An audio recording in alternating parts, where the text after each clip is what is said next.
ಆಕೆ ಸುರಸುಂದರಾಂಗಿ. ಕಳೆದ 3 ವರ್ಷಗಳ ಹಿಂದೆ ಮದುವೆಯಾಗಿದ್ದ ಆಕೆ ಸುಂದರ ಸಂಸಾರದ ಕನಸು ಕಟ್ಟಿಕೊಂಡಿದ್ದಳು. ಆದರೆ ಏನಾಯ್ತು ಏನೋ ಗೊತ್ತಿಲ್ಲ, ಇದೀಗ ಸುಂದರಿ ಶವವಾಗಿ ಹೋಗಿದ್ದಾಳೆ. ಹಾಗಿದ್ದರೆ ಯಾರಾಕೆ? ಆಕೆಯ ಸಾವಿಗೆ ಕಾರಣ ಏನು ಅಂತೀರಾ? ಈ ಸ್ಟೋರಿ ನೋಡಿ.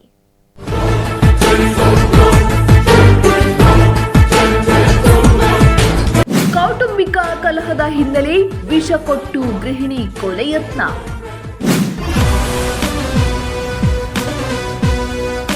ಚಿಕಿತ್ಸೆ ಫಲಕಾರಿಯಾಗದೆ ಗೃಹಿಣಿ ಖಾಸಗಿ ಆಸ್ಪತ್ರೆಯಲ್ಲಿ ಸಾವು.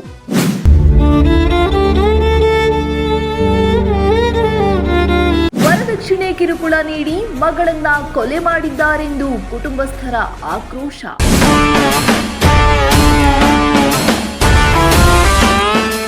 ಈ ಫೋಟೋದಲ್ಲಿರುವ ಸುರದ್ರೂಪಿ ಸುಂದರಿಯ ಹೆಸರು ಪೂಜಾ.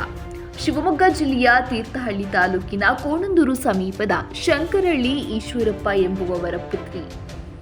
ಪೂಜಾಳನ್ನ ಕಳೆದ 3 ವರ್ಷಗಳ ಹಿಂದೆ ಚಿಕ್ಕಮಗಳೂರು ಜಿಲ್ಲೆಯ ಎನ್ಆರ್ಪುರ ತಾಲೂಕಿನ ಮಾವಿನಕೆರೆ ಶೆಟ್ಟಿಕೊಪ್ಪದ ಶರತ್ ಎಂಬಾತನಿಗೆ ಕೊಟ್ಟು ಮದುವೆ ಮಾಡಿದ್ದು, ಇವರಿಬ್ಬರಿಗೆ 2 ವರ್ಷದ ಮುದ್ದಾದ ಗಂಡು ಮಗು ಕೂಡ ಇದೆ. ಆದರೆ ಶರತ್ ಹಾಗೂ ಆತನ ಮನೆಯವರು ಪೂಜಾಳಿಗೆ ವರದಕ್ಷಿಣೆ ಕಿರುಕುಳ ನೀಡುತ್ತಿದ್ದು, ಈ ಬಗ್ಗೆ ಪೂಜಾ ತವರು ಮನೆಯಲ್ಲಿ ಹೇಳಿಕೊಂಡಿದ್ದಳು. ಆಗ ಪೂಜಾ ಪೋಷಕರು ಆಕೆಗೆ ಸಮಾಧಾನದ ಮಾತುಗಳನ್ನ ಹೇಳಿ ಮತ್ತೆ ಗಂಡನ ಮನೆಗೆ ಕಳುಹಿಸಿಕೊಟ್ಟಿದ್ದಾರೆ. ಆದರೆ ಏನಾಯ್ತೋ ಗೊತ್ತಿಲ್ಲ, ಇದೀಗ ಪೂಜಾ ವಿಷ ಸೇವಿಸಿ ಆತ್ಮಹತ್ಯೆಗೆ ಯತ್ನಿಸಿದ್ದು, ಶಿವಮೊಗ್ಗದ ಖಾಸಗಿ ಆಸ್ಪತ್ರೆಯಲ್ಲಿ ಚಿಕಿತ್ಸೆ ಫಲಕಾರಿಯಾಗದೆ ಸಾವನ್ನಪ್ಪಿದ್ದಾಳೆ.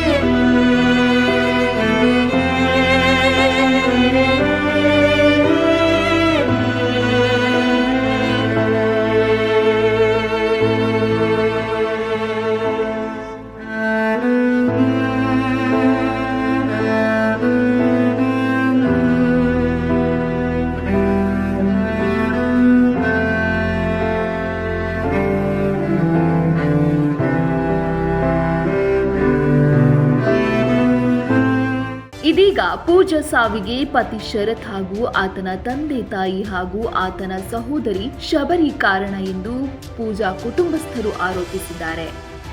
ಮಗಳಿಗೆ ಕಳೆನಾಶಕ ಕೊಟ್ಟು ಕೊಲೆ ಮಾಡಿದ್ದು, ಇದೀಗ ಆತ್ಮಹತ್ಯೆ ಎಂದು ಶರತ್ ಕುಟುಂಬಸ್ಥರು ಬಿಂಬಿಸುತ್ತಿದ್ದು, ಮಗಳಿಗೆ ವರದಕ್ಷಿಣೆ ಕಿರುಕುಳ ನೀಡಿ ಆಕೆಯನ್ನ ಕೊಲೆ ಮಾಡಿದ್ದಾರೆಂದು ಎನ್ಆರ್ಪುರ ಪೊಲೀಸ್ ಠಾಣೆಯಲ್ಲಿ ದೂರು ನೀಡಿದ್ದು, ದೂರು ದಾಖಲಿಸಿಕೊಂಡ ಪೊಲೀಸರು ತನಿಖೆ ಮುಂದುವರೆಸಿದ್ದಾರೆ.